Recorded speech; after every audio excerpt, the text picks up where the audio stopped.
following program is rated MAL. It contains strong language. It is intended only for mature audiences. This week on the 5-Minute Warning. I'm telling you, man, the day Lil Yachty wins a Congress seat, I'm going to Canada. I mean, look, there are some actual people in hip hop that shit. Like, look, man, I'll vote for Killer Mike for anything.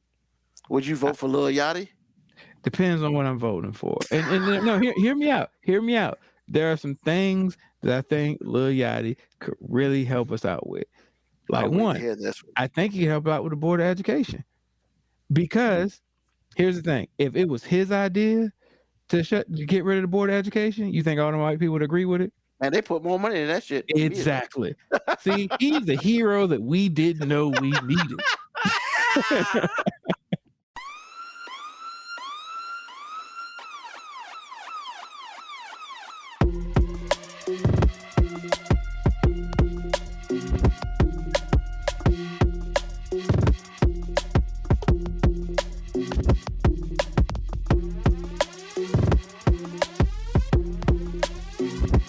The show that gives you everything and nothing at all. That's everywhere you don't want to be. It's Ruben, Mo B, and on the ones and twos, AG.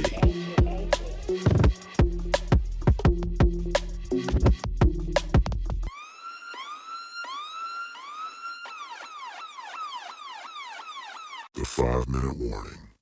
What's going on, everybody out there in the world of the internet? Welcome to a brand new episode of 5-Minute Warning. Of course, your boy Ruben out here slinging them words. Most of the time don't make sense though, but I'm still slinging them. And of course, returning from parts unknown, we got AG in the house. What's happening, y'all? How you doing?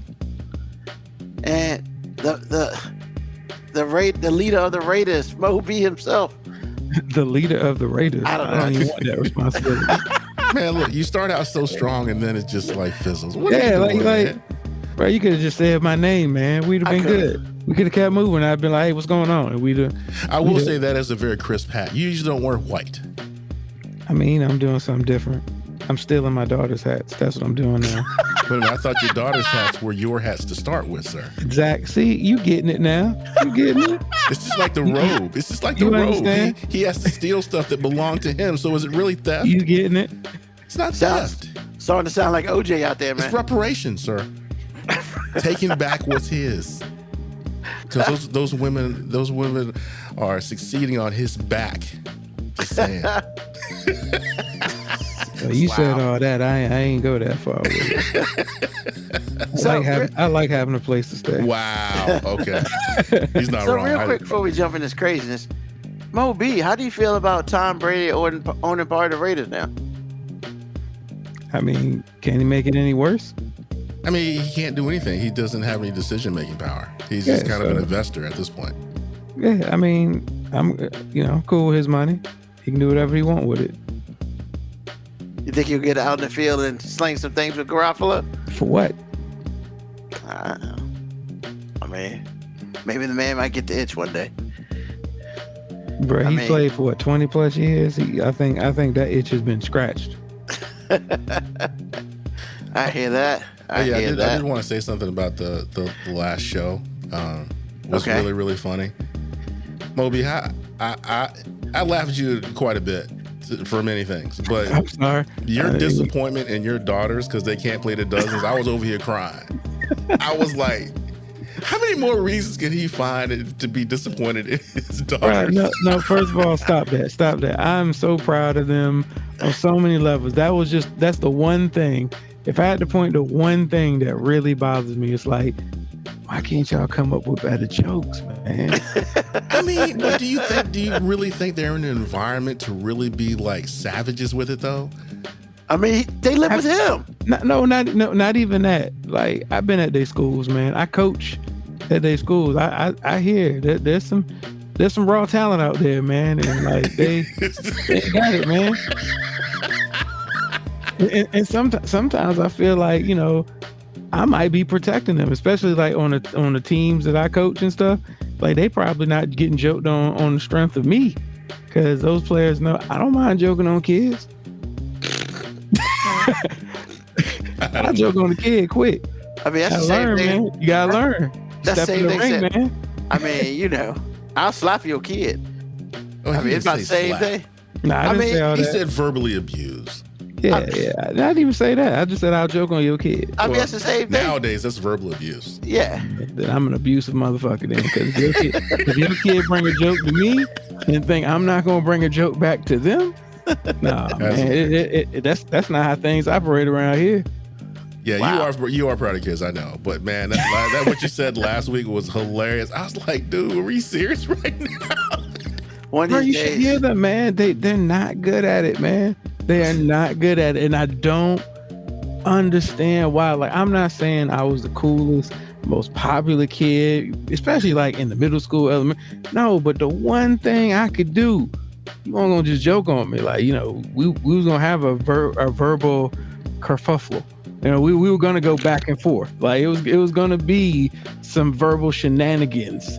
Ladies and gentlemen, this is the first time I have ever heard somebody use kerfuffle in a sentence correctly and just kept it moving. Oh my kerfuffle! You sound like that slave who knew what octagon was. Why you gotta be a slave, man? I'm just saying that's a good read. We can vote. We sit in the back and the front of the bus. Hey, just because I wasn't telling all my homies I was reading, don't mean I wasn't. Moby, were you ashamed to be a smart guy? Nah, man. See, I wasn't ashamed to be smart. First of all, I never said I was smart. You kind of are. Let's look. I just wasn't ashamed of not being stupid, but I also wasn't out here trying to prove to people that I was smart. I mean, because you know, once again, in some of the areas where I was growing up. Or, you know, learning the ways of life. It was kind of frowned upon. Yeah, it wasn't even that it was frowned upon. It's just you weren't getting any cool points for being smart or nice or respectful. Well, my question is, did you ever get the you talk white statement said to you? Bruh, I grew up on the whitest of sides of town in Savannah, Georgia. Like, I knew the other 5 black kids in the school, and everybody in the school probably assumed we was related. But then in the afternoon, I went to West Savannah where my family was at. So I went from sounding funny at school because I used a whole bunch of terminology they didn't have any idea what it meant, to going over to where my family was and having them saying, "Why you over here talking so damn white?" And I was like, "Yo, what?" I used to ask my mom, like, why do they say I talk white? And my mom didn't do a very good job of saying it because, you know, that won't her family. So she was like, "They just some ignorant ass motherfuckers. Don't listen to them." Is that a quote? I mean, no, she didn't say the motherfuckers. She said they just ignorant. She said they just some ignorant assholes. That wasn't his exact quote. Yeah, I can't see Moby's mom saying motherfuckers. Nah, if she did, that shit would be funny. She did drop the assholes though. She did. I mean, I would have paid to see that.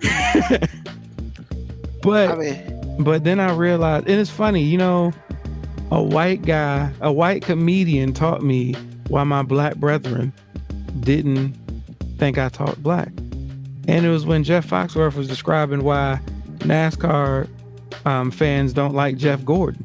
And he was like, because he enunciates. And I was like, oh shit, that's why my family don't like me either. Truth. Like, your ass over here pronouncing all them consonants. You ain't turning your T's into K's or your P's into K's. Like, I mean, he also got all his teeth too, so they ain't like that either. Ouch. Hey, I mean, it's what it is. There were many reasons why they hated him, and that was one of them. I promise you there was. Like yeah. Wait a minute. Did you say shrimp? What the fuck is shrimp? We say shrimp. And strawberries and streets. Yes, that's right. Strawberries. That's right. All right, so we'll get to a quick crazy world, very quick. So you might have heard this story, but you know how you be in the Ubers, right? Or any type of ride share, you might, oh shit, did I take everything? Did I leave something? Whatever like that. You ever feel that way? Just making sure you got all your shit when you rolled out? Yep. Well, this dude didn't feel that he forgot something, but he ended up leaving $200,000 worth of meth in an Uber. Now I don't know how you forget you got 200K of meth. You know how much meth that is, bro. He was in an episode. He must have been his own episode of Breaking Bad. Oh my goodness. Okay. Yeah, man. I'm sorry I laughed. That was hilarious. $200,000 of meth he left in an Uber. And this bullshit happened in like Virginia, man. That's the sad part. I do have some questions. I know you probably gonna get into it, but yes. Did the driver return it? Did he keep it? So he did call the cops when he saw the bag was there. Man, that's how you get a 1-star review right there, buddy. Hey, bro, man, if you want to show me you a 5-star driver, you should have hit me back up and be like, hey, I believe you left something with me. Period. Are you sure you got all of your belongings? ... Like that would have been an Uber driver trying to get a 5-star review. This dude is trying to have all the 1-star reviews. I don't even trust this Uber driver. Did they put his name in the story? No. Because you said he's in Virginia. I just want to make sure if I have to get a ride to the airport and I see this name pop up, I don't trust him. He was being a law-abiding citizen, sir. I mean, yeah, but let's be real, man. He left it in a brown paper bag, bro. Like if I get out the car and I realize, oh shit, I left my brown paper bag, unless you just got a bunch of them in the car, I'm probably going to be like, hold on, I forgot something. So you just made it worse. So now this Uber driver went from being just a snitch to a nosy ass snitch because nobody told him to look in the brown paper bag. I would have simply hit my boy up. Hey, you left a bag in here. What you want me to do? I wouldn't have looked in the bag. You know why? Because I am a professional minding my business person. I am professional with that shit. That shit ain't got nothing to do. Ain't my bag. And you about to get more pissed off because then in the court documents, so the dude tried to hit the Uber driver through Facebook. Yo, man, I left my bag in the car. I got a G for you if you bring my bag back. That's fucking it. Like, bro, I could have got a 5-star review, a G for just minding my business, something I do all the motherfucking time anyway. And literally, instead of taking him up on his offer, the driver handed it over to the officers. It was 4.59 pounds of methamphetamine, about 200K. And then, so really, it was about 7 pounds because police probably took some. I mean, hey man, see, we're assuming now. Yeah, we're assuming. So, but a few days later, that cost. So hold on, this dude went from Norfolk to Chesapeake. A couple days later, they caught this dude in Hampton. Wait a minute, the dude or the driver? No, the guy. Okay. The rider. He went from Norfolk to Chesapeake. But they caught him in Hampton. So he was like, I got to get out of town. Let me cross this bridge tunnel right here because they can't find me there. And then he had more meth, some weed, and a gun. So, and on top of all that, because why make this shit worse? On top of all that, this dude had a prior from March that includes carrying a concealed weapon, second offense, and failure to stop at an accident, which is a felony. Yeah, all because it's Uber driver. Why is that surprising? Well, it's not. Because Uber driver didn't mind his motherfucking business. Like, so wait a minute. All the things this dude did, and we back to the Uber driver being at fault. That's my First of all, if the Uber driver doesn't look in the bag, answers his message, and returns it back, he gets a 5-star review, $1,000, and this dude ain't locked up. Like, where is the L in that scenario? Because I'm seeing a whole bunch of L's being taken in the scenario that happened, the layout that happened. Because you think this dude gave him a good review after that? You don't give reviews when you in jail. First of all, he had a couple days to give that review. He got caught, what, 2 days later? Something like that. Oh, yeah, he already got the negative review. That's what he's going to say, man. I'm going to give this dude 1 star because he give me my meth back. Nah, I left some shit in his car. He wouldn't bring it back to me. There you go, Ruben. There it is, right there. That's how it's gonna get said. It's that simple. One star right there, baby. I left some stuff in my car. He went through my belongings and didn't return them. Oh, your belongings. But I believe you have some of my property. All I'm saying though, man, $200K of meth, that might have been the first thing I grabbed.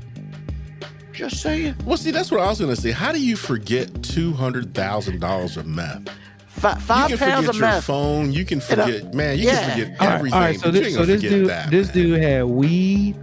No, that was later. Hold on. So you think motherfucker won't carry the gun then? Yeah, he's right about that. I mean, weed. Come on. So he had drugs, gun, ID. Like, yeah, honestly, the drugs probably are the bottom of the totem pole right there. And I mean, if he was carrying weed, I'm gonna assume if he's got amphetamines, he's selling that. He ain't selling the weed too. He's smoking the weed. So he probably was high as fuck in the ride. I mean, to be perfectly honest with you, grabbed his gun, grabbed his stuff, and then he was like, "Oh shit, I left my bag in there." And then he probably didn't even panic because he was like, "You know what? Hit the Uber driver back up, get some of my stuff back. We all good." Next thing you know, he getting locked up 2 days because Uber drivers nosy as fuck. Don't know how to mind his business. So let's be real here. Here's the problem. The problem started when he decided he wanted to carry 5 pounds of meth in a paper bag. So what get yourself a book bag, motherfucker. Like, come on. like if you leave a Wendy's bag in a car, that shit's trash. The wrong things, man. I'm just saying he could have did it better. That's like Tiger, man. If Tiger had friends, he'd have never got caught, maybe. But it's funny. We ain't here. Hey, now he has ass in jail. So I'm just saying. I'm going with Ruben on this one, man, because it's like, if you could do crime, man, you gotta look out. Man, $200,000 worth of anything. Hold on. First of all, you selling amphetamines, you got that much money in the amphetamines and the brown paper. Like, I'm assuming you're not the world's smartest criminal. So I'm gonna give you a pass on that. That's a whole other podcast, but, man. Once again, you made a statement that, in a brown paper bag, you assuming it's trash.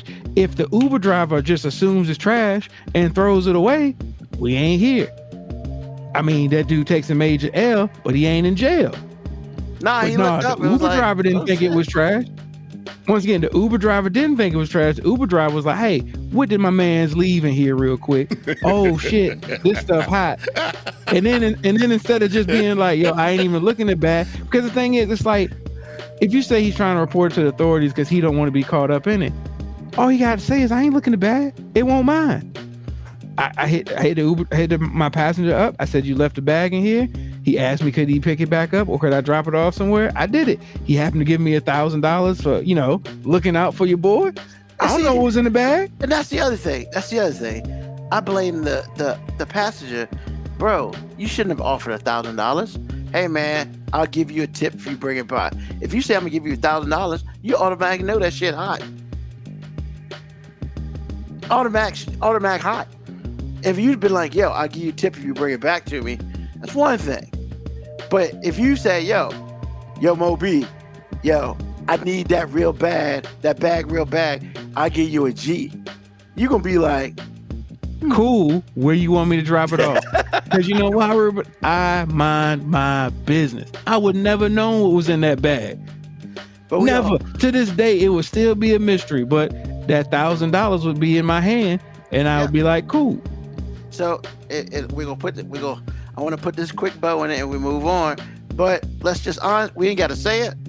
We all know who this Uber driver was, and we don't even got to say it.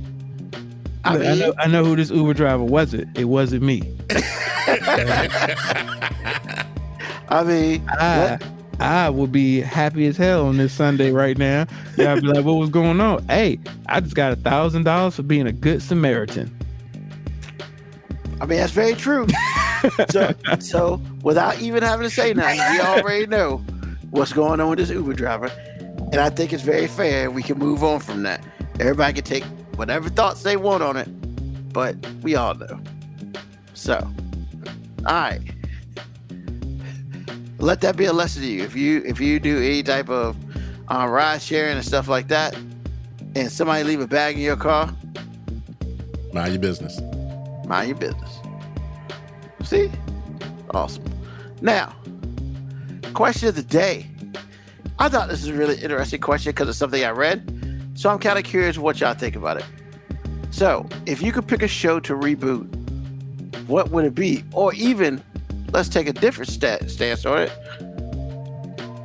I mean, do you think reboots should be banned? So we'll start with AG on this one first. So AG, the first question is there a show you would reboot? And if there is not, do you feel like reboots should be banned? Well, there isn't a particular show, but I really feel like that they hit it out of the park with Fresh Prince. Well, it's called Bel-Air now. So that's a really good show. The framework is there, but it's dark and it's real and it's dark. So I kind of like what they did with that. Do I think reboots need to be banned? No, but at the same time, I think it takes more work than Hollywood generally gives it. That's why so many of them are bad. And if you really sit down and you really look at, kind of take the temperature of the room in the day and age you're in and give it, and apply it to an old idea and do it well and hire people that really write well, I think it can be good. But a lot of times I just feel like they're lazy, to be honest. So you have a lot of reboots. It's like, oh, people get excited and they see the first episode. And it's like, this is ridiculous. So, I don't think they should be banned, but I think they need to work harder. Or is there a show you want them to reboot? If they were to reboot it properly, what show would you want them to reboot? I watch so much TV, I can't really answer the question. I mean, a lot of sitcoms and stuff I used to watch. Like, I think when I read the question, I think the first one that came to mind, just like randomly, was Facts of Life. I like that show. But I'm like, it could be anything. But there are certain things that you have to do. You can't be lazy with it. You just can't. Like I said, the watermark for me has got to be Bel-Air, because I don't know a person that didn't like Fresh Prince at some point, and then to have it come back the way it did, it really shocked me in a good way. They did a really good job with it, or are doing a good job with it, because it's still on. Yeah, I mean, I feel you. It's interesting that you picked Facts of Life, because I don't know how they could redo the episode where they really talked about Tootie getting breast and getting a bra. That'd be real interesting how they would do that. But see, that's what I'm saying. It's like, you have to understand the framework of the show, yes. However, you still have to read the temperature of the room, which is the day and age in which you live.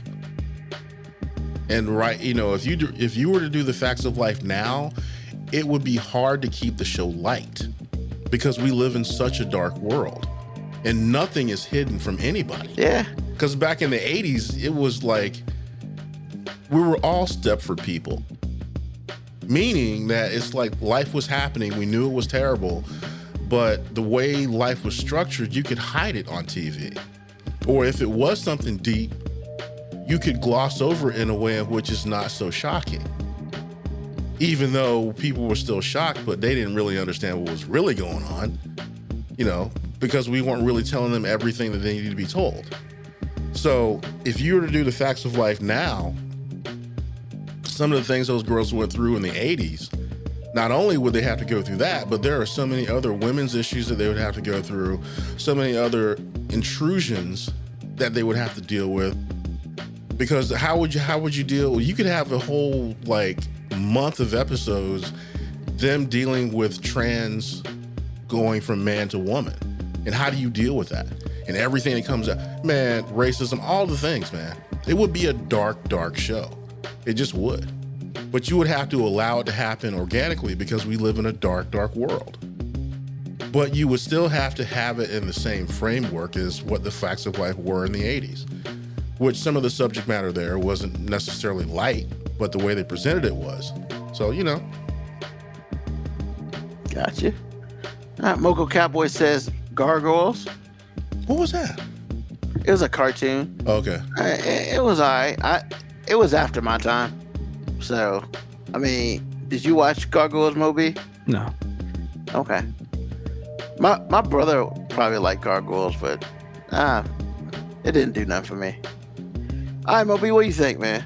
Would you reboot? I have a few questions about the reboot thing. Okay, talk to me. So, when we say reboot, are we assuming that it's being rebooted by the same people who did the original? Up to you. Or are we saying reboot by other people? Well, so depending on which show we're talking about, because some of those people ain't here no more. Because there's probably only one show that I would be like all for them rebooting. Okay. If the original person was rebooting it. So if they brought back Boondocks and it was the original, I'm okay with that. You know what I'm saying? I'm okay with that. How could you reboot something that was perfect?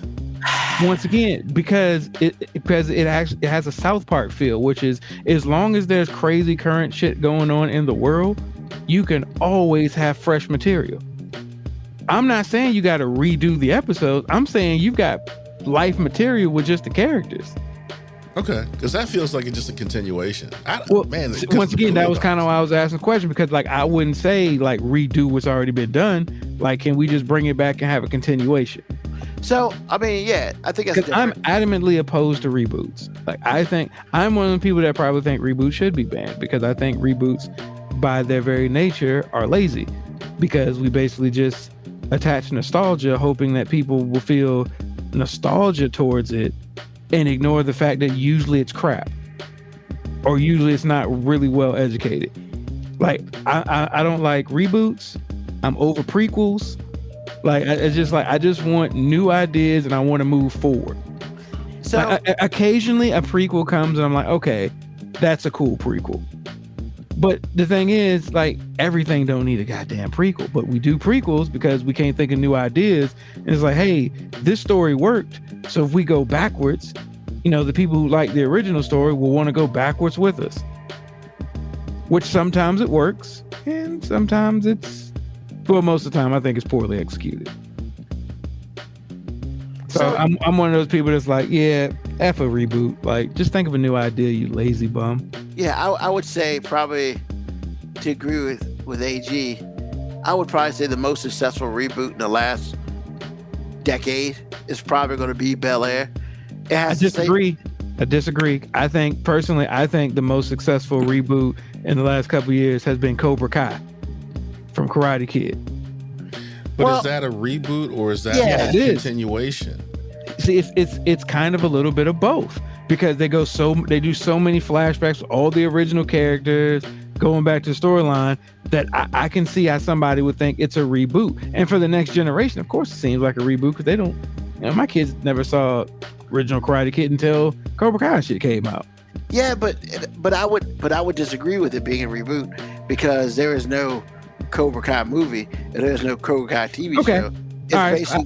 It's basically the continuation of the one dude who got beat and got disowned by his teacher. Actually, so much more to the story, but but the basic premise is his life after Daniel beat him, and actually it's about both of their lives. It's about how they've kind of almost switched, and that's why I wouldn't call it a reboot, because that is clearly more of a continuation. Now, okay, so by that standard, I'll go with y'all then. So Bel-Air has been successful because it was completely taking the original idea and just putting a fresh coat of paint on it. And I mean, you know, it's because it's interesting.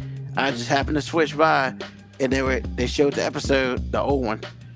They showed the episode when Will gave Carlton some speed accidentally, and Carlton almost died. And I was like, damn, did they see that one episode and just frame the whole show off of that? And if they did, that's brilliant, because it looks like that's what they did.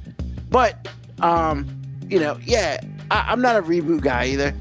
And I guess the reason why this question came about is because I was reading some stuff, and they're talking about rebooting Buffy the Vampire Slayer, because Joss Whedon, I mean, is a terrible human being, and they feel like that it probably shouldn't be more of a reboot. It should probably be like Cobra Kai, more of a continuation, because it ended so. Everybody knew it was the last season, but it ended so abruptly. Oh yeah, Sunnydale's gone. what's next? And that's literally what happened. That was it.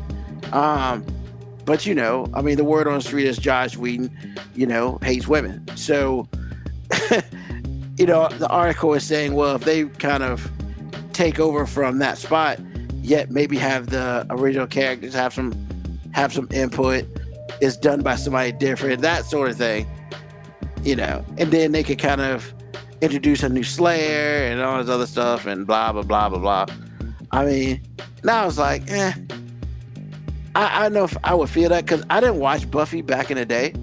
However, on not Access, what channel? Fuse.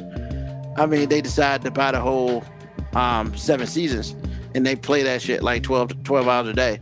And some of that stuff is kind of, if I got shit to do, it's on the TV screen.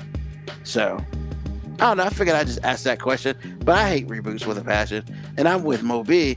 I need some original thought processes on some shit.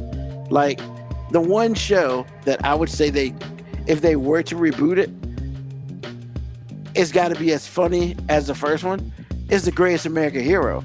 But I feel like they would fuck that show up so much. I don't want them to touch it because it lasted 2 seasons, and those 2 seasons are awesome. And I refuse to pay $100 for the box set. But that's one of the shows that you can't find on any streaming. Yes, it's not true. Roku TV. Roku TV has it now? Well, son of a bitch, I didn't know that. Because I would watch that shit all day. It's on Netflix too, or at least it used to be. Yeah, it hasn't been on Netflix in a while. But yeah, man, that show was excellent. It was a great comedy show. Basically teacher growing up in Los Angeles, right? I thought it was Sacramento, but something. Sacramento, yeah. But there's a whole bunch of color on that show, and it was a whole bunch of serious shit amongst the whole thing of this dude finding a superhero suit and trying to figure out how to use it and work with an FBI person. And it was nothing but hijinks. I mean, the dude can't fly. He had to teach himself how to fly. Well, he was running into shit. Yeah, the instructions. He left the instructions up. I mean, so that whole show was awesome. And that was like, 83? Something like that. So if they, and that's the sad part, man, because I'm glad nobody's touched that show. Because I feel like if they would have touched that show, I would be ready to burn something down. And I don't want to do that because burning shit down is not cool. Moco Cowboy, spinoff versus reboot. What would be a good spinoff? It's a very good question.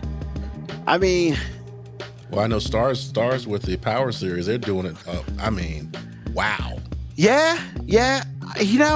I can't find myself watching the prequel shit because... They don't have a prequel. Oh, yeah, they do. They one. Yeah, they do. Kanan. Yeah, Kanan. And it's just like, why would I watch some shit that's already happened?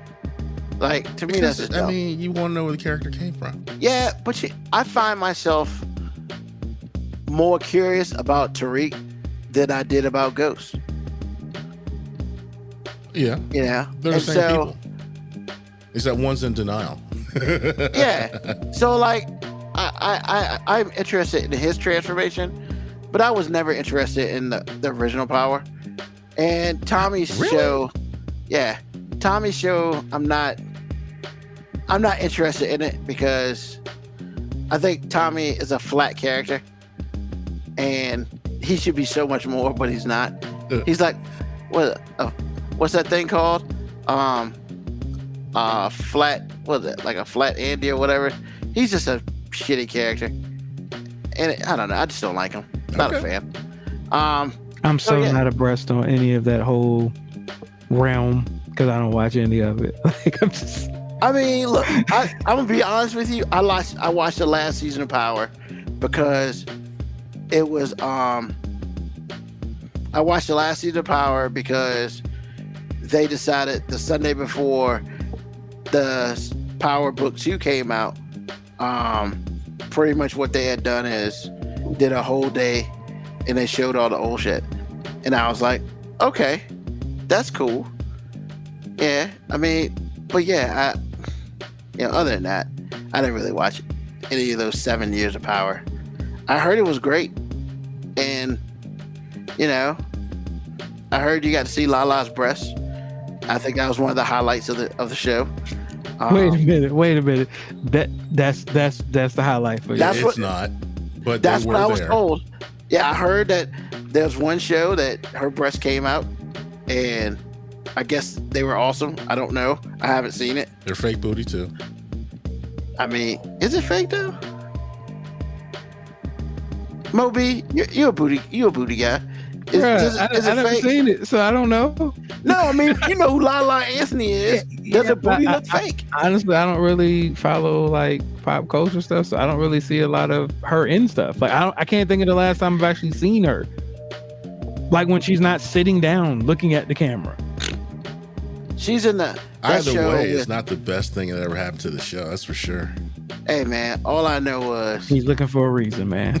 Not me. I would have looked. Anytime he can plan a reason to say somebody was sexy in the show, he got you. I mean, it wasn't me. Actually, I heard it on Wild Now because she was on Wild Now one day, and they were just like, "Yeah, girl, I saw you in Power," and I saw those titties in Power. I was like, "Really? What? Is that what they brought up?" Hey, that's childish as fuck, man. Crass, man. Really? But that's what they said. They literally said that on the show, and I was like, "What?" And I still haven't seen them to this day, so I don't know. I assume they look good. You will have seen it. You will have seen it by tomorrow.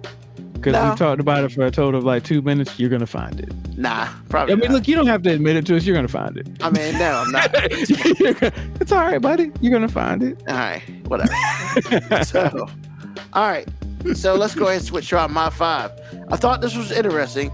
It's been a while since we've done some music stuff on the My 5, but I thought that this one would jog some memories.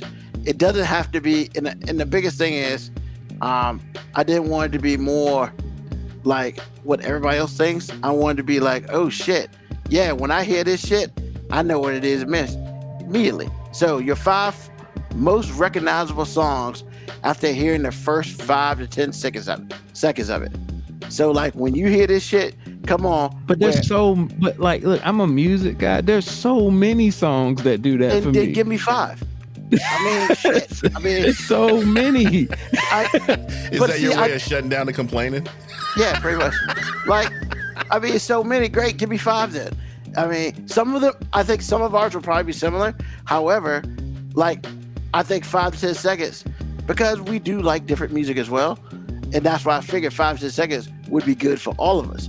But I think we may have one that we all mutually decide, but we may not. I don't know. So I'm curious. So AG, like, I'm really curious what AG has got, because I know AG's gonna hit us all around the park. So I'm excited. So what you got, AG? Okay, well, it was like Moby said, he's right. It's a broad question because all of us listen to a lot of music, and it's just like I had to give myself some criteria.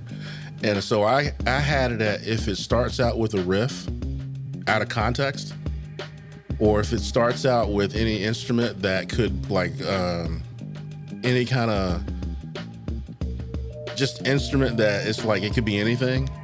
Mm-hmm. So my first one was Shining Star by Earth, Wind & Fire. Anytime I hear that bass line, it's like, oh, here it come.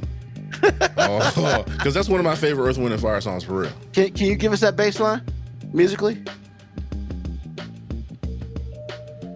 No, I can't. Okay, you can't make it with your mouth, man? I'd what you trying to turn into Biz Markie or something? Make the music with your mouth, Biz? Like, yes. I could, but I'll sound really bad. So I'm not gonna. Okay. I. Let me think about that. I might be able to do it. Anyway, second one I had was Diggable Planets. Cool Like That. Again, another bass line. Anytime I hear it, and then the horns come in, it's like, oh, here we go. Yeah, definitely. DJ Jazzy Jeff, Fresh Prince, Summertime. Another bass line. Now this is one that starts out with a random, like, generic keyboard patch, but I know it when I hear it, and that's "Living on a Prayer" by Bon Jovi. Yep. Anytime I hear it, I say, oh, here we go. That's right. Time to get down. Tony Basil, Mickey. Ooh. See, I knew you were going to give us one, man. I knew you were going to give us one back in the day. And my honorable mention is the Eagles' Hotel California. Hotel California. The way it starts is just, acoustic guitar riff, but I know it when I hear it and I know it's coming. All right. Nice list. Appreciate it. I don't have any of those. So. Yeah, when you said you were pretty sure we were gonna have multiple, I was like, I'm pretty sure we're not. Yeah, because there's a million songs that people know right off the top of their heads, like they know what's coming. So Yeah.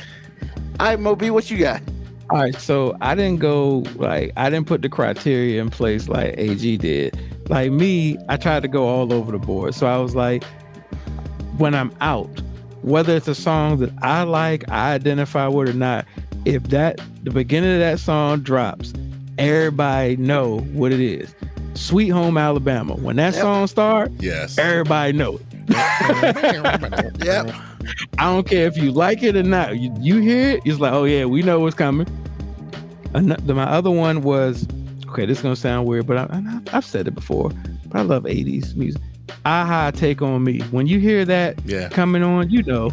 Okay. And another thing that made the criteria hard too was people have sampled so many things now that sometimes when the beginning of the song comes on, you gotta wait to see if it's an original or if it's a sample. So that's taken away from some things, because my next song is super identifiable, but it's been sampled recently now too.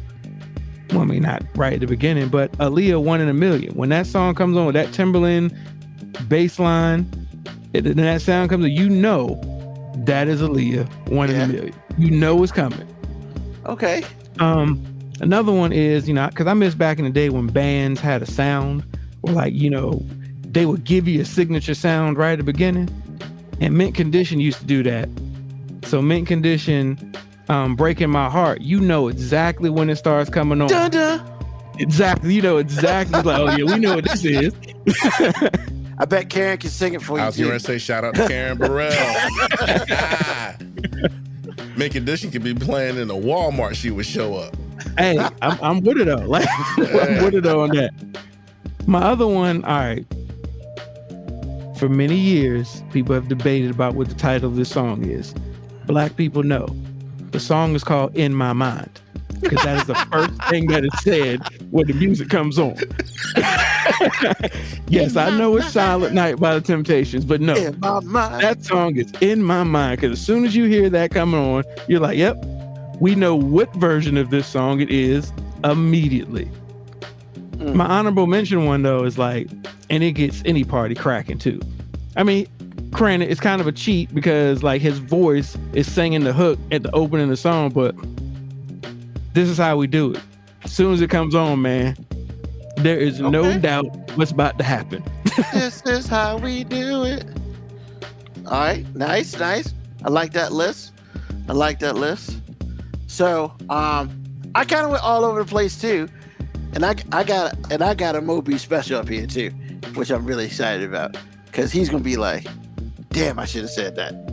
So, because like I said, I had knives right off the bat. There's a lot of them, man. So, let's start off with some Hole, Celebrity Skin, dunna. Like when that starts off, it's over. That's kind of cool. Yeah, it's over. You're not wrong about that. Courtney Love killed that. They did that thing. That is the only song they killed, because the rest of them were terrible. That's not true, because they did. In my opinion. No, I'm just saying they did a cover of Gold Dust Woman by Fleetwood Mac that rips. I'm for real. It's off the chain. But I don't know if I'm gonna give them credit for a cover. Yeah. Okay, I get that. Like original songs, that's it. Because I think Moby, you were with me. Remember I think we went and saw Captain Marvel. Yeah. Yeah, and when they kicked on that, I was like, "Yep." Everybody knew. Oh, make me over! I was like, "Hell yeah! This is the '90s for real." I was like, "Hell yeah, that's awesome." So, my next one was The Pack with Vans. Yeah. Not everybody knew that song, but yeah, my Vans on. Yeah, when you hear that low. Yep. That's what you getting. So this is the Moby special right here, which I got it. Yo, man, because I experienced this with Moby when we went to Georgia, a Georgia football game, and they started playing Pastor Troy. Place went crazy. Black people went crazy. That's one of the two that you didn't mention that I thought were shoe-in. He hadn't mentioned the other one. I was trying to go away from the norm because I could have easily went with the bombs over Baghdad because exactly. I was like, I'm not gonna go with the easy with the layups. But you're right. That jump dropped and you see 50,000 white fans banging Pastor Troy. I don't know what they saying, but they saying it. I'm telling you, it's an event that's laughable. Yeah, because they're in it. They are in it. Like they are into it. Like you be like, yo, what ward are you from, homie? Yeah.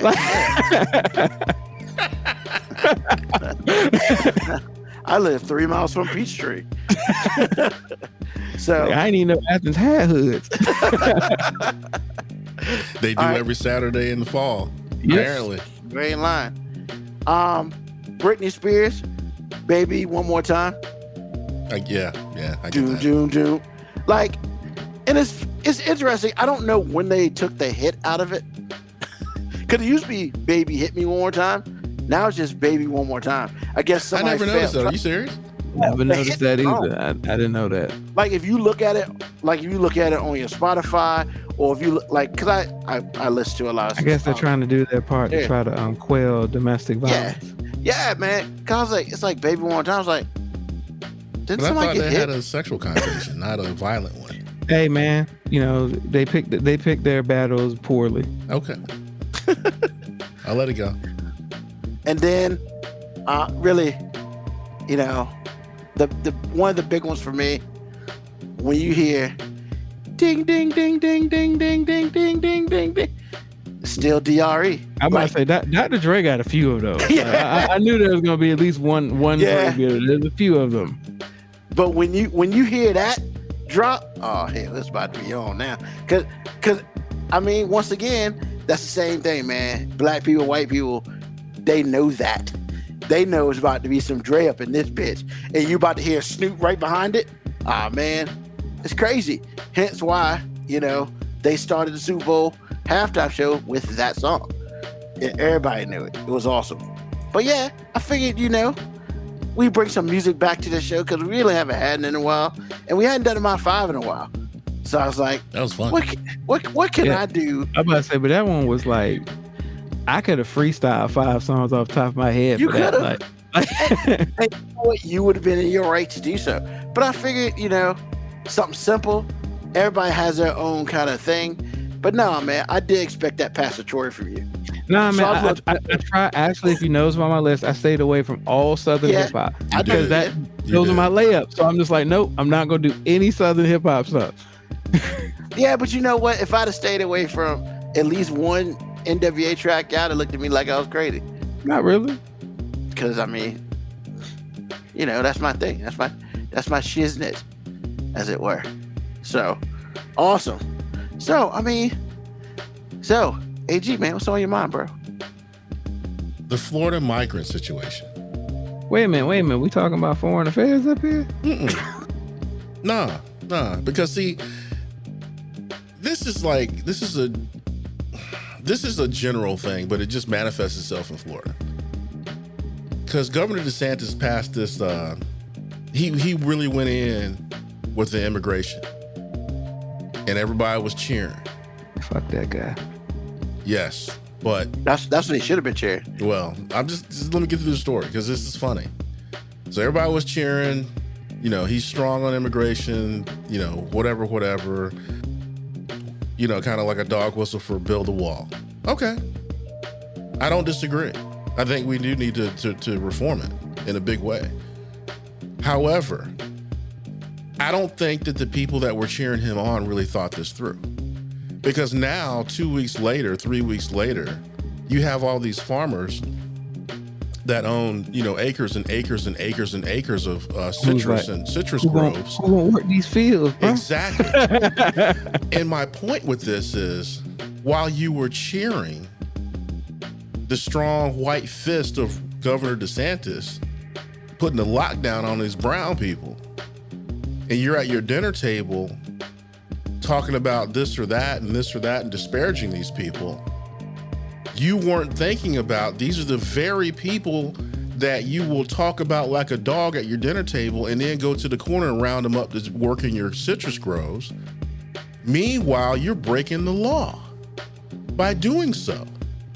You're not doing your due diligence to vet these people, to find people that are actually documented and or citizens to work your citrus groves, which harkens me back to slavery in general, because you're getting all this cheap labor, which makes your profit margins bigger, selling me an orange that's not of very good quality for 20% more, and everything's cool.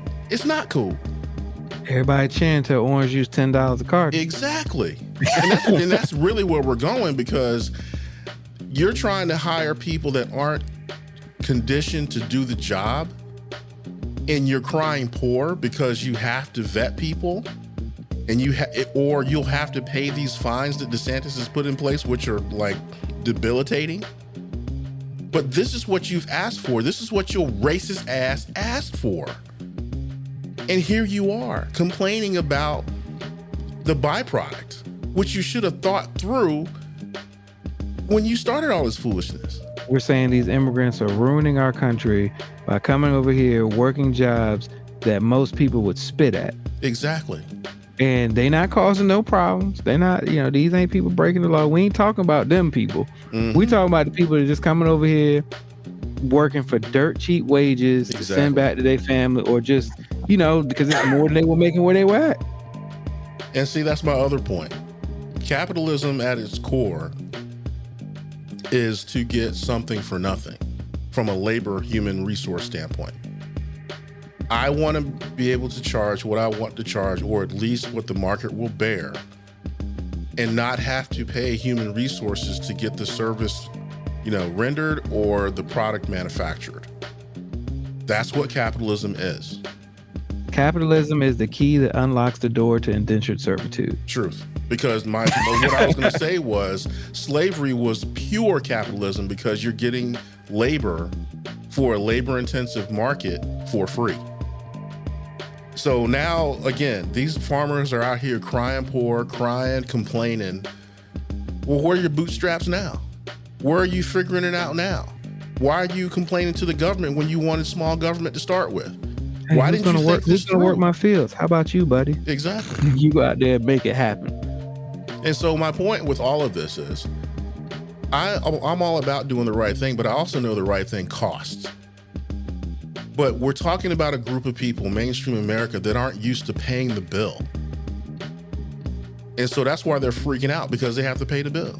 It was okay when brown people working for pennies an hour, well, not pennies, but they're working for a very low wage to do backbreaking work. I don't care how long you've been doing this, it's backbreaking work and getting paid. Because I like my orange juice. I am not mad at orange juice. So now that all of this is going down, and you have to actually do the job, meaning vet these people and make sure everybody is on the up and up. So that has reduced your ability to and then hire. Pay them at minimum wages, because they got to pay them at least the minimum wages. Exactly, and they don't. So all your almost free labor is gone. You're not paying insurance, you're not paying anything. This is a day-to-day type thing. These people need work. And so you out here crying to the government that you think needs to stay small. Well, if you're who you said that brown people and black people should be, then you shouldn't be crying at all. You should get it done. Pull yourself up by your bootstraps and figure it out. Because apparently you're the best at doing it, because you're always telling me I can't. So figure it out. Or you can stop being two-faced and stop trying to be the modern day slave owner and do the right thing and keep it moving. Either way I can respect. But what you're doing now, you a bitch. So whatever. That's what's on my mind. You better start drinking that orange drink. Ain't gonna be no juice no more. Ain't gonna be no juice no more. Hey, just saying. I'm gonna drink some orange juice and laugh my ass off and pay $10 a gallon for it. Better you than me. I'm just saying, man. It's just funny seeing this stuff. It's like, wait a minute. White America is not supposed to complain about these kinds of things because they say Black America and Brown America are lazy. Seems to me you lazy right now. I will say the one thing I give Trump props for, Trump won't ever trying to crack down those type of immigration laws because Trump knew who was working at his businesses. Truth. Trump's like, hey man, I'm not about to mess up my operation. Yeah, he messed up his money. Let's talk about them people just crossing the border. We ain't gonna talk about once they get here. Once they get here, he don't talk about it no more. It's like, because I need them people to work my jobs. That's what's on my mind. Well, all right. DeSantis, man, that dude's just... Fuck that guy. He's making so many, like, battles, man, left and right. He's not making battles. He's brilliant because he knows the people that support him. And I'm not calling them stupid, but the people that support him are not willing to see the forest through the trees. They hear those hot topic, those hot button issues that they like hearing, like immigration, abortion, no more talking about anything that has to do with Black history in a way that might seem to make white people feel uncomfortable. And that makes them feel good, but they're not thinking about, like AG said, the long term, because all they're going to say is, well, once all the inflation happens, they're going to try to pin that on the Democrats. Well, Biden's in charge and we've got all this inflation, and Biden going to be like, hey man, I ain't got shit to do with the farmers. That ain't me. Better holler at your boy Ron. Hey man, I'm saying, if you saw Illinois is like, yo Disney, you can put that $1 billion place right here. This is where you started at, ain't it? We got some space for you, bro. Come on in, cause they shut down that $5 billion project in Florida. Oh wait a minute, $5 billion. That's a lot of tax money you ain't getting, bro. And all those people supposed to stay there. That's a lot of tax money you ain't getting, bro. And Illinois is like, yo, we got you here. We got space and everything. We got you. All Come that on money back. that they getting, eventually people in Florida residents gonna look and be like, hey, what the hell is this property tax thing that y'all hitting us with? And they're gonna be like, hey man, we ain't got Disney no more, so y'all gotta pay. I mean, that's the thing. To me, when they stopped that shit, I was like, yeah, they're fighting hard and dirty at the same time, because that's dirty. But I don't blame them for it. Do what you gotta do, bro. Because DeSantis trying to mess your world up, mess up his. Because eventually, you gotta raise taxes eventually if Disney roll out. Because somebody gotta pay. If Disney rolls out, that cripples Florida. It does. Like Orlando dies. Yep. Yeah. Because as soon as Disney leaves, the Orlando Magic leaving, like everything dying. You think Universal can survive without Disney, even though they're competitors? Oh, hell no. You're high. Can't do it. Yeah, they can't do it. All of them are connected through Disney. Even though they're competitors, they're connected through Disney. And it's just like, all that's gone. Yeah, I guess he thought he could get, make his cake and eat it too. And now he's starting to realize that ain't the move. I think I might have fucked up somewhere. Well, like I said, like Moby said, it's the long game people aren't thinking about. They're just thinking about their emotions in the moment. They're not thinking. Yeah. And they like being racist. They like talking about these people like a dog while their services are being rendered for a very low price. But when those people go away and you got to wash your own car and you got to cut your own lawn or all that stuff is gone, come on, man. Or you can keep it, but you're paying like triple the money because you have to pay somebody a fair wage. Are you serious? Man, whatever. Yeah, because the truth of the matter is broke white people need racism. They need it. That makes themselves feel better. Because if broke white people didn't have racism, they'd be at the bottom of the totem pole. Yeah. So it's just a way for them to, to cheat the game and try to be above at least somebody. I mean, it's, and then you have Miami. What happens if Disney leaves? Then, we need to go clean up Miami. There's a lot of shit going down there. I mean, that's... As long as you understand what you're doing. Like I said before, I don't disagree with immigration, but I do know immigration has, it has a fallout if you do it wrong. Even if you do it right, it has a fallout. You have to be prepared for that. And you getting on camera complaining? weren't you the same people? It's like, why are these brown people coming? Okay, well, they're gone.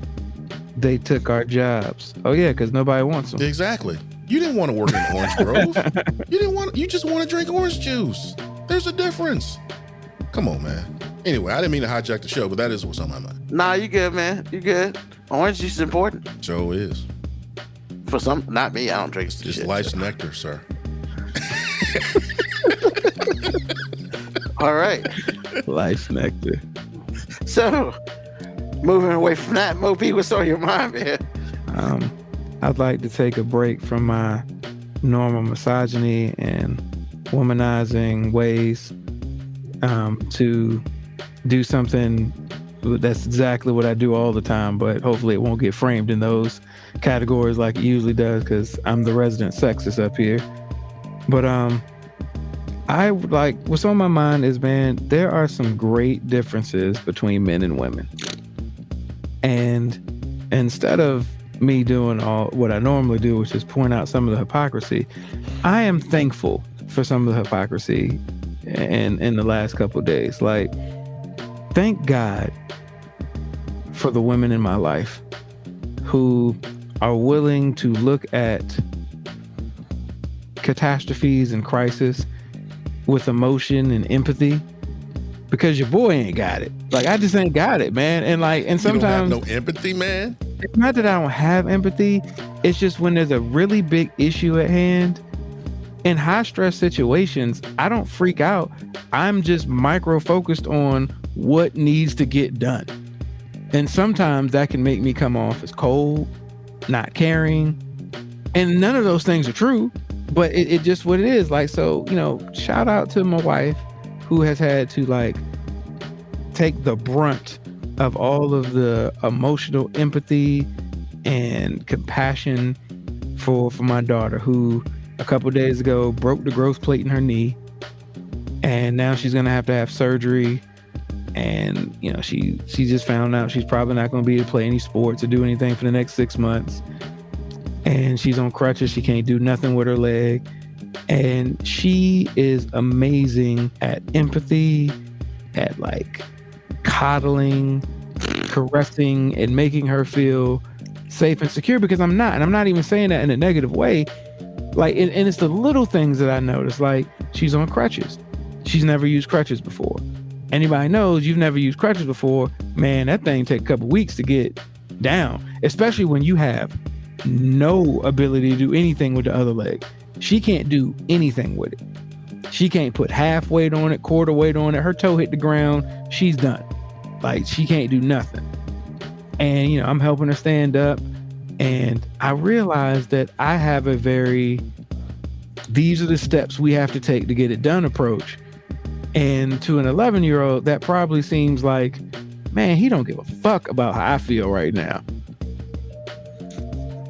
Because she's like, trying to stand her up. And she's like, hold on. She's trying to hold on to me and everything. And I'm telling her, you still got one good leg. Like, use your one good leg. Like, don't worry about the leg you can't do nothing with. Balance yourself on your good leg. Use the crutches. And, she gets unstable and she freaks out. She panics. And I'm just like, yo, you've got to keep remembering you have one good leg. Both your legs didn't decide to stop working when one of your legs broke. Your other leg still works. And I'm not going to sit here and cry for you because you got one good leg. Like, I need you to get used to using that leg, because you're going to be doing this for like the next 3 months at a minimum. And, she's like, my wife is like, you're being so hard on her. She's 11. And I'm like, I'm not trying to be hard on her, because I'm talking to her. I'm not yelling at her. I'm just like, hey, I know it hurts. I know you're scared, but you got to focus on the good leg. You got to focus on what you can do, not what you can't do. Because I'm like, listen, this is the problem. These are the steps we have to take to correct it. And I realized that our 11-year-old girl don't need that all the time. Sometimes she needs somebody that's going to cry with her and baby her. And I ain't it. I'm not good at it. I'm just not. So, like, a lot of times we celebrate. I mean, we criticize the hypocrisy and the emotions. Like, yo, I'm thankful for that. Like, I'm one of those people that think the greatest thing about men and women being in relationships with each other is they're different. That's one of the best parts about it. Not like, oh, we don't get along because we see things differently. No, that's good. I couldn't be with somebody like me. That shit wouldn't last at all. Like somebody can't be an asshole in the moment. Somebody's got to not be pragmatic all the time. Somebody can't bring logic to the fight every single time, because most fights are illogical. Most fights lack logic. So if both people are bringing logic to it, like, we ain't getting nothing done. We just being smart asses to each other. That was good. We're just being smart asses to each other. You're not wrong. You're not wrong. That was so good. There are no lies detected. It's a straight line. That needle ain't moving at all. Yeah, so it's like, she has been amazing, and like some of the things that annoy the shit out of me, I'm so thankful that she's there to do it. Because like me in the back of my mind, I'm like, oh my God, we can't keep coddling her. She's got to learn to do this shit on her own. But then I'm just like, yeah, but she's 11 and she's scared. So somebody has to be there to, address the fear and not just be like, hey, shut the hell up and get it done. Because like, look, sometimes I can't turn that coach off too. I'm just like, look, I don't want to hear about boo-hoo, you can't move one of your legs. You still got a good one. True, you're not wrong, but yeah, I get it. Once again, like I said, I'd like to take the time to celebrate as opposed to insult the differences, because a lot of times men and women issues is basically people on the other side of the table throwing shit at the other people, like knowing damn well that we need what's on the other half of that table. Like for all these people who keep talking about toxic masculinity, once masculinity disappears, see how well y'all function. It's gonna be a problem. Yeah, see how well y'all function. Cause look, when something bad happens, we can't both just be crying about it. I'm just saying. I'm just no. It's not even that. But like but hey, when somebody's going through depression or has a tragic moment, we can't all just come up there and be like, suck it up, man. Life goes on. Keep it moving. Like that's not always the answer either. So like, look, we got to celebrate that shit on the other side of the table. Like with intention got with somebody who had far more emotional capacity than myself. With great intention found somebody with far more emotional capacity than myself. Because if I found somebody with the same emotional level we had, that 11-year-old down there would hate everybody. Because we'd be just like, yo, you got crutches, get yourself to the bathroom. Fuck all y'all. He's not, because I remember my dad treated me that way. I turned my ankle bad. And after a couple of days, he was just through with me limping around. He's walk on it. And I remember it like it was yesterday. He's not wrong. Yeah, like and I'm looking at her injury, and part of it is because she's so similar to me in many things. Like she plays football, basketball with me. But then this injury really allowed me to see the girl there. Not just the tough football player, the basketball. Like she's really the girl right now. Because I'm like, when I was hurt, I ain't want nobody to help me do nothing. I'm just like, look, I gotta figure this shit out. You know what I'm saying? Like me, I was always like, I gotta talk myself into believing this don't hurt. Or I gotta just, what is the next step I gotta take to stop hurting? And she has spent the last 48 hours in some sulking, which I'm bad at. I just can't. Now she doesn't do it a lot. I'll give her that. She's one of the toughest people I've ever met in my life, just based on life. But she's had a couple sulking moments, and I feel like my wife has kind of magnified a few of those sulking moments, because like when she cries, I feel like my wife can't wait to jump in there and try to hug her and make her feel better. And I'm just like, yo, you gotta let her just be mad right now, because she's mad she can't play football and basketball. And I'm just like, ain't nothing you gonna do that's gonna fix that. She gonna be mad about that. We might as well let her just be mad. And eventually, we support her and she comes out of it. But ain't nothing you gonna say to an 11-year-old that was excited about playing sports in a couple months that's gonna make them feel better about not being able to play. Like her best friend is gonna be on the football team too. They've been talking about it the last couple months. And he was like calling and FaceTiming while we were at the doctor's. I'm just like, it's kind of cute. If y'all watch the show All American. Yeah. So I feel like her best friend and her are kind of like the main character in Coop. Right. That's really the type of relationship they have. Like, cause like she went over to like his grandma's house, and I'm sure they were probably like, "Whoa, you bringing a girl over here? What's going on?" And then Cadence walks in, and it's like, "Oh, okay." Oh, okay. Wow. Oh, okay. We ain't nobody worried about nothing going down right now. Y'all literally trying to play football with each other. Well, all right. But yeah, man, look, man, there are some celebrated differences between the sexes, man, and that's a good thing, man. Balance. Yin and yang. Truth. Awesome, sir. Thank you. So what's on my mind is a little bit of politics. So they came to an agreement about the debt situation. Yay. We got money to pay people now. Awesome. Thank you. First of all, I think having to go through that every so often is just dumb as hell, because, it's like, well, we want to cut taxes.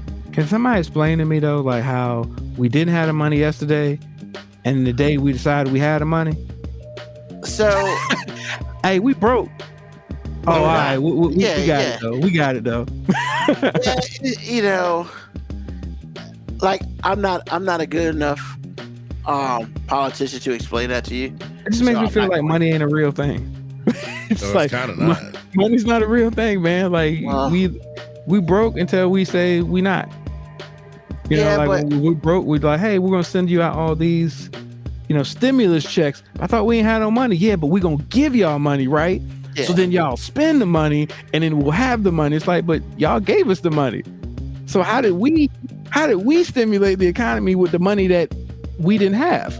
There's like, we gave y'all the money and we would take that shit on taxes later. I mean, that's literally how it went.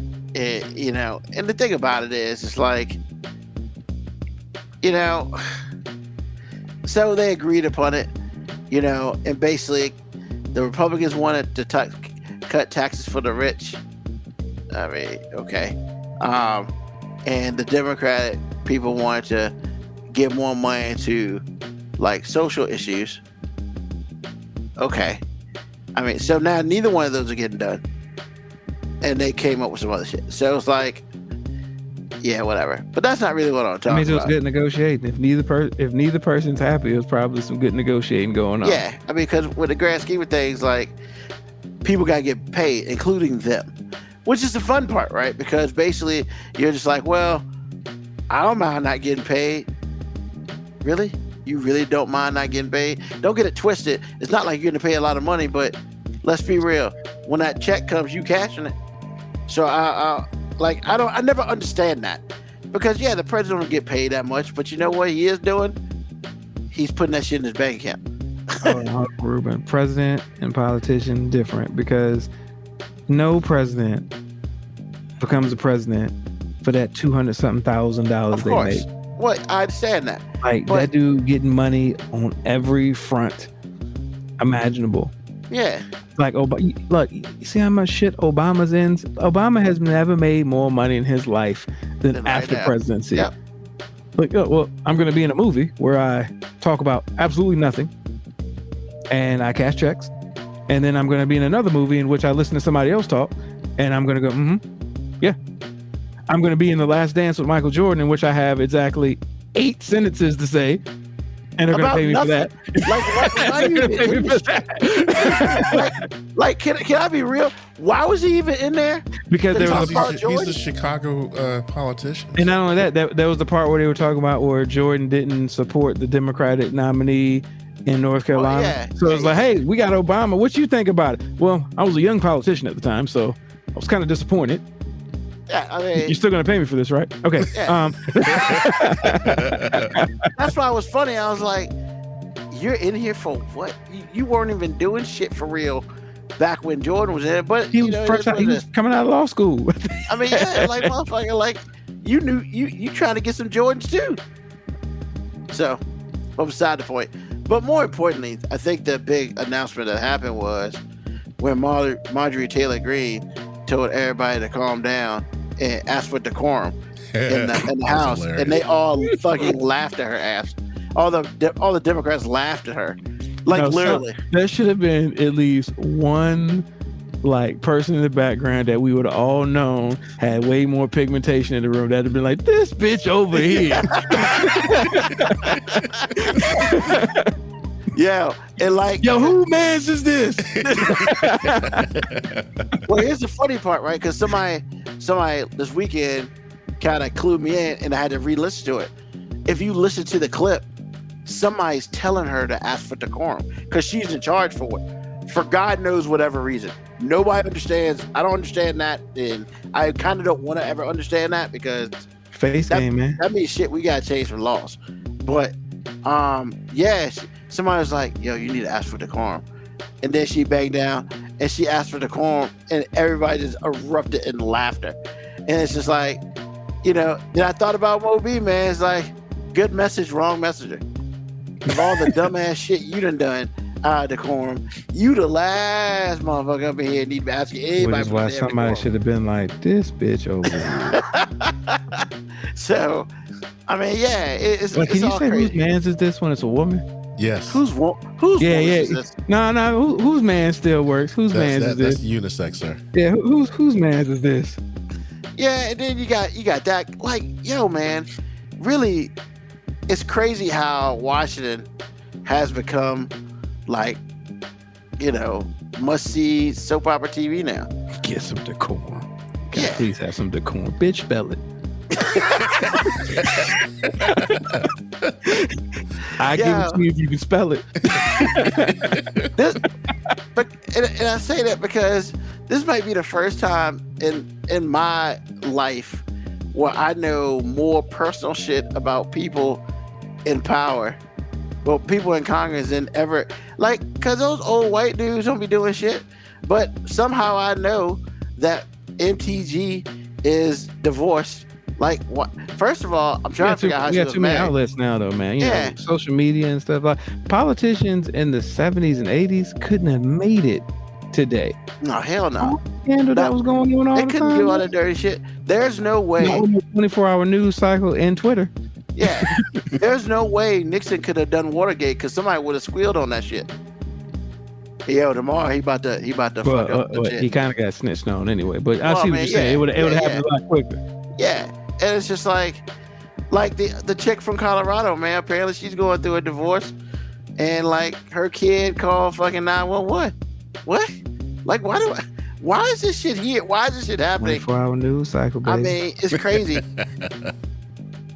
And then she lives in another part of the damn house, like the damn estate. She only lives in the damn house. So it's why we don't elect real people in positions of power? Like, how can we look for like all this human dirt on people to eliminate them from being a successful candidate? Like, honestly, I want to know the candidate's dirt before I vote for them. Don't let me find out 2 years in that he's a pedophile, or like, you know what I'm saying? Like, put all that stuff out on the front end. But we don't ever vote for that person. Everybody's always trying to, you know, have this picture perfect-esque life to put to the media. And it's like, why are we voting on that? Why are we voting on perfection? Well, but here's the thing. What's his name? The dude out of Florida, the Republican out of Florida, Matt Gaetz. I think it's Florida. I don't know where the fuck he's at. But, you know, he likes little boys, yet he's still there.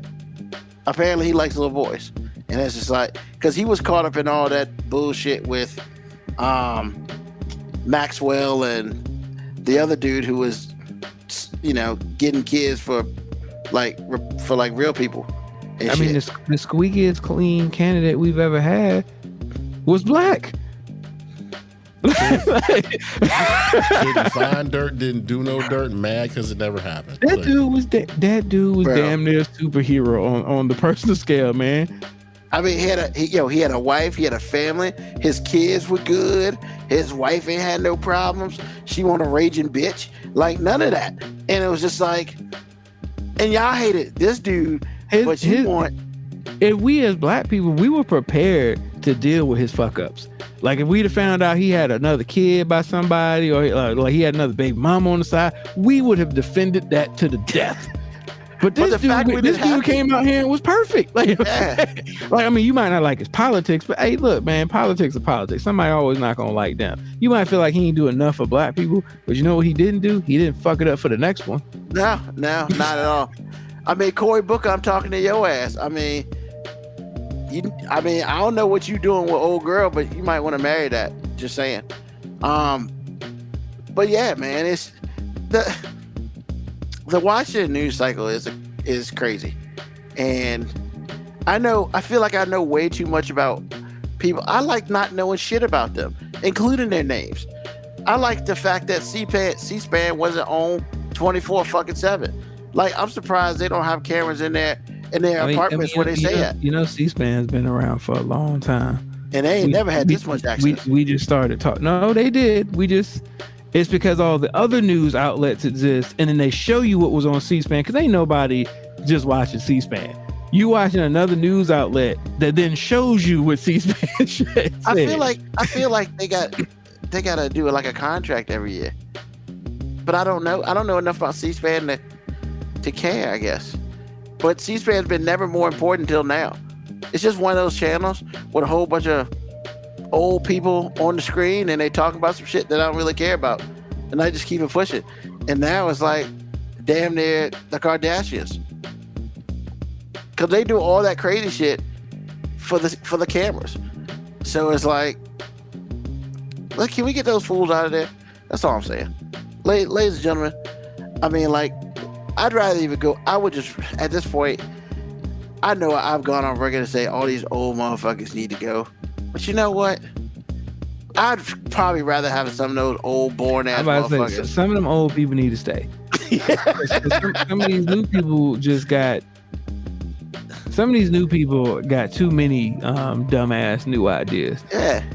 You need at least one or two cranky ass old deacons in there that's just gonna be like, you young motherfuckers, you sit your ass down for a second. Yeah, I mean, like, did you know there's a representative who used to be on The Real World? There, you know what? You didn't know that. I knew that, but he's smart enough not to do any dumb shit, so nobody knows that. Not like normal people don't know that. So it's like, I don't know. I'm sick of. I need the entertainment to leave Washington and go back to Atlanta. I'm sorry. I know, it just sucks, but hey, man, it is what it is. I'm waiting for that Real Housewives of Congress show. That shit gonna be lit. Well, you know, it's not gonna be any good unless Marjorie Taylor Greene and the other chicks on it. I disagree. I mean, she'll make it interesting, but yeah, I mean, you know, I bet the question is, you got so many people who aren't even married now up there. So, yeah, I don't know. That whole shit would be interesting, but yeah, can we get 4 boring ass years of Congress? Can I ask for that? Because I'd much rather have that right now. I mean, in many ways, we're like going on the 3rd year of one. I mean, this administration's been pretty boring.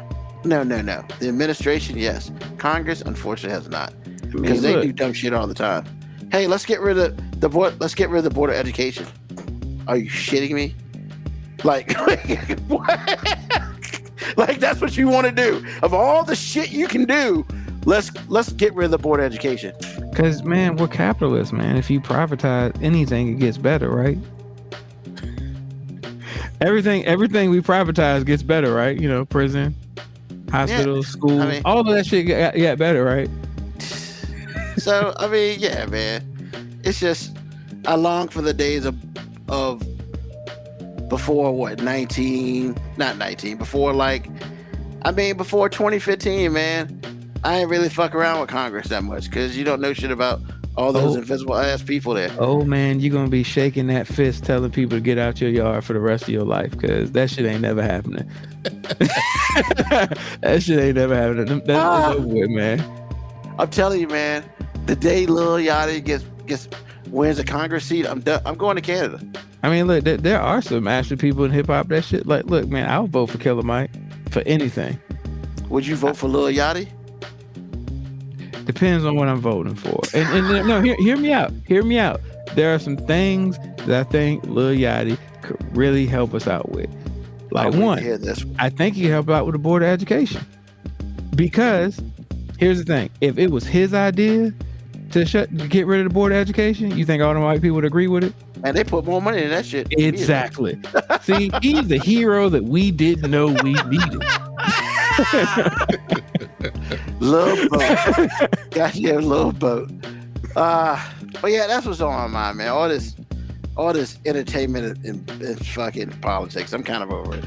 But I know it's just gonna be here forever until like 4 people get fired. But until that happens, yay, that's what we got.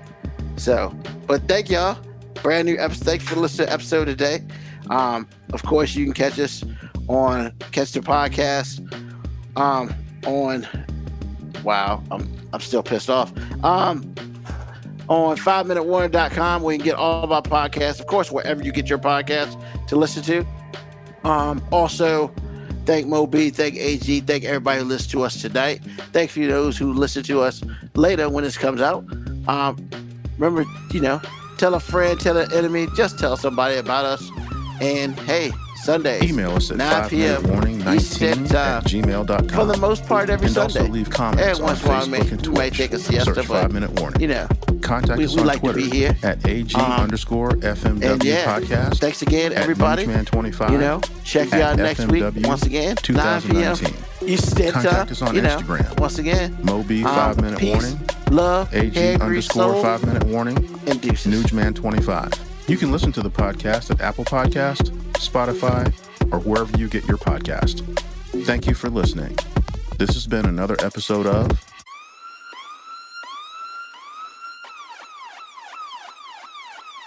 The 5 Minute Warning.